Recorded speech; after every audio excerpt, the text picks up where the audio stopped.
What do we do when we have a core wound? We compensate, and we do it in bad ways.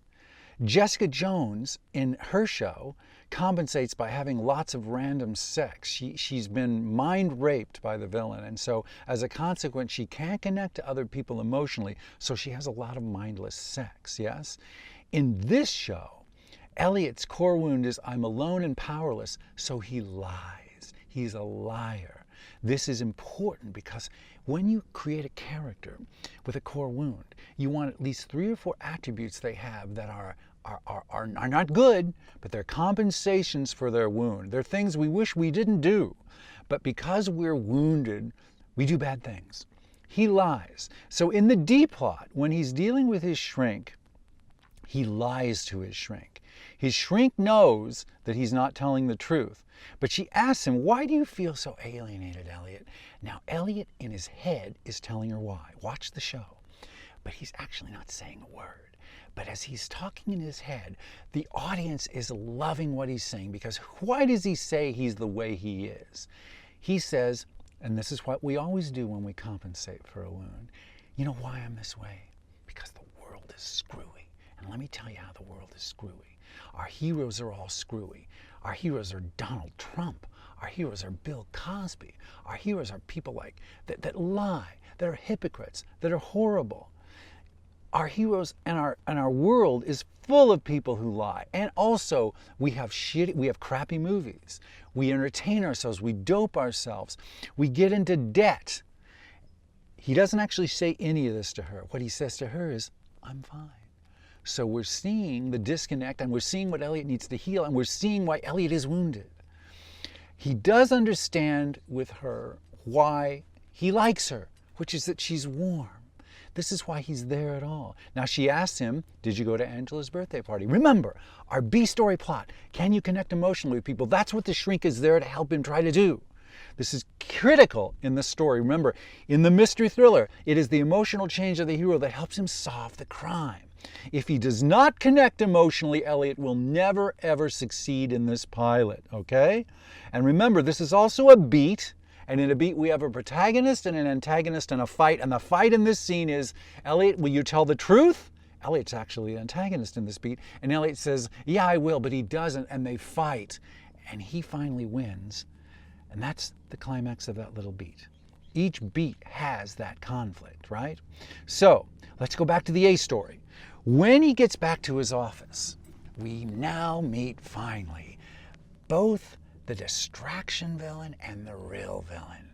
Here they come. E Corporation comes to Elliot's company because they're so angry they've been hacked. And we meet who we think is the villain, Terry Colby, this old white guy with a tie and But guess what? He's not the real villain. Remember, in a mystery thriller, there's a distraction plot and a real crime plot.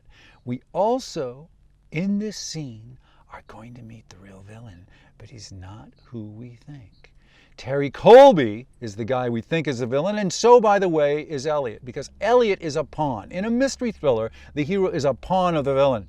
He is a very unsuccessful guy who is being used by the real villain to evil ends, and that's true for Elliot. But then at the very end of the scene, notice who Elliot meets. Along with the old fat white guy is this young, sleek, beautiful dude in a perfect suit. His name is Terrell Wellick.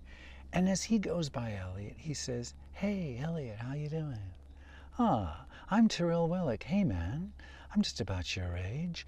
Oh, I notice you're using a certain kind of software. I used to do that when I was a hacker. Oh, yeah, I was a hacker. Anyway, it's great to meet you. I'll talk to you later. He is the real villain, and we will not know that until the end of our story. Just as you don't know in LA Confidential who the real villain is till the end of the story. Just as you don't know in Salt who the real villain is till the end of the story. Always true in a mystery thriller. Now, Act 2 opens with our A storyline, and what is Elliot saying? He's saying, I wish I could save the world, but I can't. Why can't I save the world? Now we're going to see explicitly why he's wounded. Not all stories do this, but I urge you to do it if you can. Because if you can show the wound happening to your hero, you will have gobs of sympathy for him. What do normal people do when they get sad? This is what Elliot asks. Well, they reach out to other people, but I can't do that. And we suddenly flash on the screen his mother and him when he was 4, tied to a high chair and her beating him. Explicit. The core wound. This is why he cannot connect. This is the core wound in action, right? And don't think you can ever get away from this. You can't. I don't care if you're writing sci-fi. You need to show this core wound. And it's bleeding. This is true for Don Draper in Mad Men. This is true for Walter White. This is true for Tyrion Lannister in Game of Thrones. What do you think his core wound is, by the way, right? Daddy didn't love me. Well, look what he's going to be doing. He kills his dad in a crossbow while his dad's on the toilet. And many other terrible things because of his core wound. Rust and Marty and True Detective have core wounds that are critical to enjoying the story. Second season of True Detective, not so much. So we see that Elliot was hurt by someone who was supposed to be his strongest caretaker. And when that happens to us, it screws us up terribly. I'm alone, he's thinking. I'm powerless. It also underlines all 4 of our storylines. The B storyline, will he connect to Angela? No. So we see him using what? Here comes another compensation for his core wound. He not only lies, what else do we do when we're bleeding? We do other things. He uses morphine. He blanks out his pain with drugs. And we see him using morphine. Now what else do we see? He uses sex as a way of escaping. A bad reflector character comes in. Now reflector characters are just characters that reflect something the hero should learn or what he shouldn't learn. This bad reflector is his dealer. She's also a girl, and she also tempts him to do ecstasy with her, and he doesn't want to do it, but he does it. He is moving away from healing in all aspects. We're getting into the second act. Now, guys, we don't have time tonight to talk about another structural issue called the BMMOC structure, but you should know there are 5 times in a television hour pilot when the hero is asked to heal a little bit. These are 5 dramatic climaxes in every great television story. If your story doesn't have them, the rhythm's not going to be there. There's a BMOC pattern in movies. It's more complicated in television. Again, I go into this in my Foundations lecture on University of Story. It's a critical pattern. But it's for another lecture. But he is moving away from healing. He's moving away from connecting in every aspect of his life right now. Okay, so we have a little bit more of a deep plot, but then we get Angela at the office saying, Elliot, come back. I need you. Something terrible has happened. This is the inciting incident. Because what is it? It's our B story. Can Elliot help Angela? Will he connect to her emotionally? She says, I need your help. When he gets there, guess what's happened? There is a huge attack on the evil corporation. And remember, Elliot's company is supposed to keep them safe. And it's an attack that the hacker already there can't solve. Angela can't solve.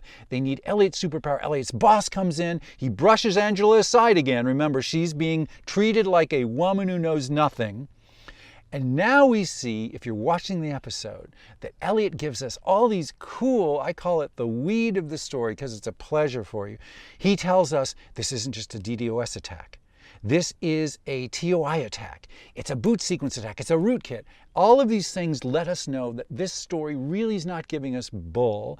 It's telling us the truth about this world, and we're excited when you tell the truth about a world. We want to see that. When you research your story, guys, don't set a story in Pakistan and you being a CIA agent. If you've never been to Pakistan, if you're not a CIA agent, I'm going to know it's horribly stupid before 2 minutes are up.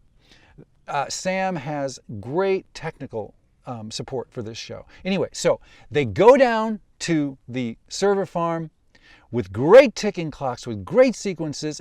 Elliot actually solves the issue and he gets the attack isolated. The hacker he stops, but guess what else happens?